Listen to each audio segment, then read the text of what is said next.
In this video, we are going to look at the menu bar and we're going to look at what each of the different menus control. So the menu bar is this bar at the top that has File, Edit, View, Insert, and so on. So what we're going to do is we are just going to work through each of these pull-down menus and look at what all is possible with Google Docs. So if you click on File, the very first option is Share. This is simply another way to share a document, much like this blue button in the upper right hand corner is for. And then you have the option of New and Open. So again, New will let you open a new Google document, Google spreadsheet, just a new Google application. You can open a previous document, you can rename a document, you can make a copy. This is going to be really important if you are working with a colleague and they have maybe a lesson plan or a test or a quiz and you want to make some changes but you want to keep theirs intact. If you choose make a copy, it will automatically say copy of whatever you're working on, but you can change the name to whatever, and when you hit OK, it actually will share, it will save the exact same thing into your drive. So notice up at the top now it says copy of text editing. So instead of being on the first document I was just working on, this is now the copy that I made for myself. So make a copy is going to be important. Move to folder is the same as this folder icon at the top does. It just allows you to organize all of your documents. When you're working with students, this revision history can be really important because when you select revision history, this allows you to actually see who has made changes and when. So you can actually see when students or even colleagues have made revisions on a document. And to go back, you just hit the back arrow. Also on the File drop-down menu, you have Language, so you can actually change the language. You have Download As, which allows you to actually save or download the document as Microsoft Word or even PDF if you're interested in printing. And then you can also email those who are collaborating on this document, or you can email this as an attachment. And then, as always, you can print the document. Then onto the Edit pull-down menu. This is essentially the same as Microsoft Word. So you have the undo, the redo, and cut, copy, and paste, which is always important. When you come to the view, and you can actually change the mode that you're working in. So you can change from editing to making suggestions to simply viewing. And then you can show different toolbars and rulers.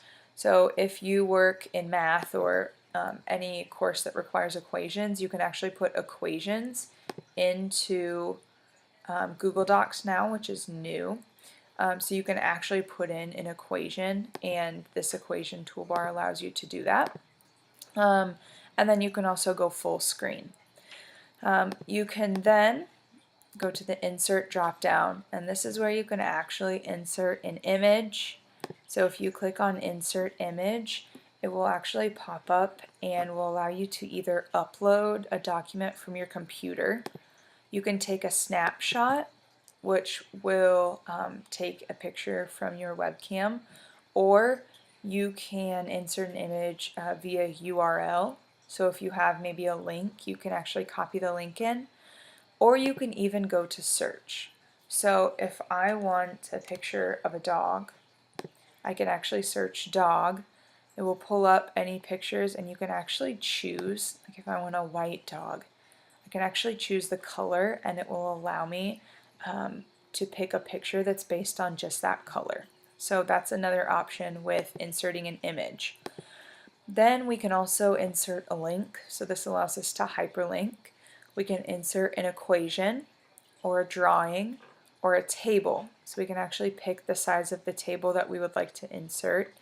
You draw this table, and then it will actually insert into the document for you.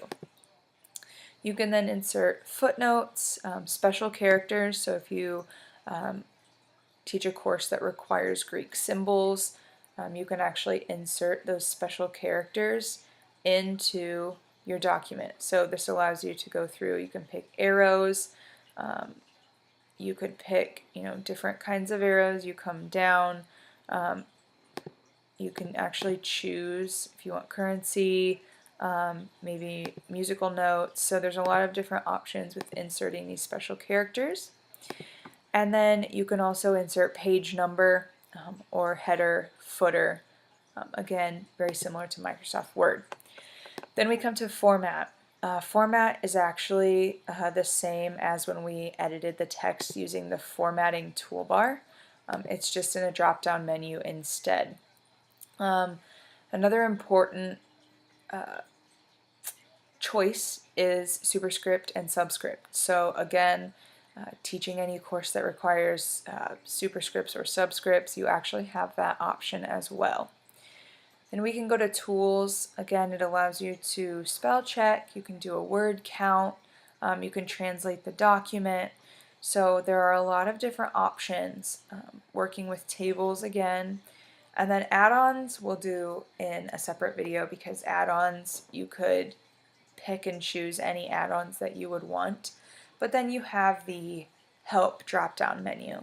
So if you have a question, you can search Google Docs help.